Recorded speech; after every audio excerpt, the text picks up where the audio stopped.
Good afternoon, ninth graders. I hope that you're all doing okay and that you had a restful weekend. So today we're going to get started on our task 1 of Criterion A, so explaining and justifying why we're making this design to help this specific teacher. Remember, we jumped forward and we did task 2, planning our research before this so that we could come back and more easily explain and justify our reasoning for doing this assignment. So as I asked you in our last assignment that I asked you to create your design journal for Criterion A. And so you did that by going to the templates here, copying your own copy of Criterion A and making your design journal. You should have added your research plan into the second task here. And today you'll be working here under this first task for your explanation and justification. So you'll be doing that today.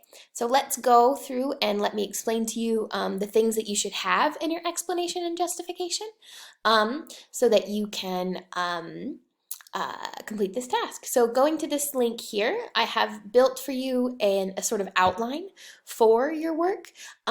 This is to help you do this more easily. I recommend that you write 2 to 3 paragraphs in total that is going to cover all this information. Please do not put answer to question 1, answer to question 2, like don't 1, 2, 3, 4. It actually just write some paragraphs. Put this information together in a logical way using paragraphs and do that in the best way that you can. So this is to serve as an outline for you, hopefully to make this a little bit easier on you, because I want to sort of simplify the assignments now that we are, doing a distance situation. So the 5 kind of ideas that you should be covering in your explanation and justification are: first, you need to outline some of the stresses and challenges that teachers face in general in the classroom. So this is a more kind of general background idea for the project. So you'll be using the information that we did in our warm-up activity, maybe some of the resources that you've done, that you used in your research plan. Use some of those statements to sort of build the base for a general why of this project. So what are some of the struggles that teachers face? Why do teachers need to be helped? And this is an easy way to add evidence for an actual justification. Because remember, in order to justify something and have it count as a justification, we need to use reasons and evidence. After that, you need to identify and introduce your audience. This means that you're going to explain who the teacher is that you chose to help, what their position is, how you know them, why you wanted to help them. After that, you should include or explain some of the problems that you identified your teacher having after your interview with them. So here you're not giving a full account of the interview. You're not saying, Miss Mallory said this.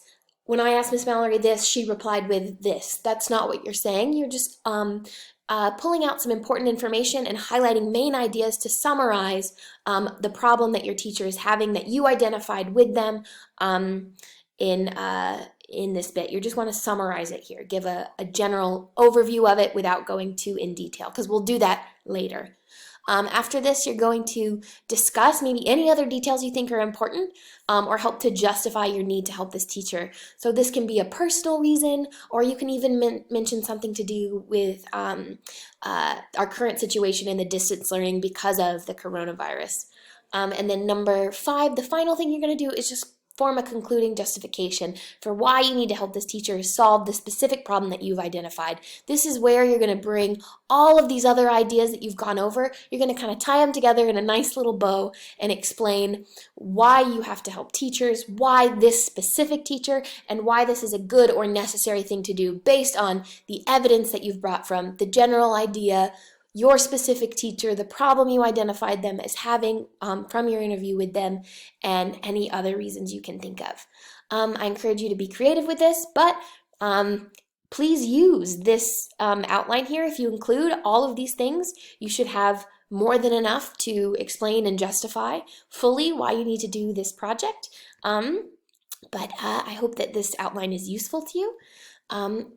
After you finish writing your work in your design journal that you made through your template, you're not going to submit that because I want you to not lose access to your design journal. Just like any other unit, we're going to be working in our design journal bit by bit, and you will turn that in when Criterion A is due, which will be in a couple of weeks. But you just need to submit evidence that you've done it. So using this document here, you'll just take a screenshot of the progress that you made on your task 1 of Criterion A. So in your design journal where you worked, you aren't turning that in, but you're just taking a screenshot of what you've done, inputting it right here, and then submitting that in our assignment. This way you don't lose access to your document, but I get to see that you've done it. Good luck. If you have any questions, please email me. This should be a nice, easy writing 2 or 3 paragraphs using the outline that I've given you and some of the information that you already have learned and already have done. I hope you have a great day, and I will talk to you later. Bye, guys.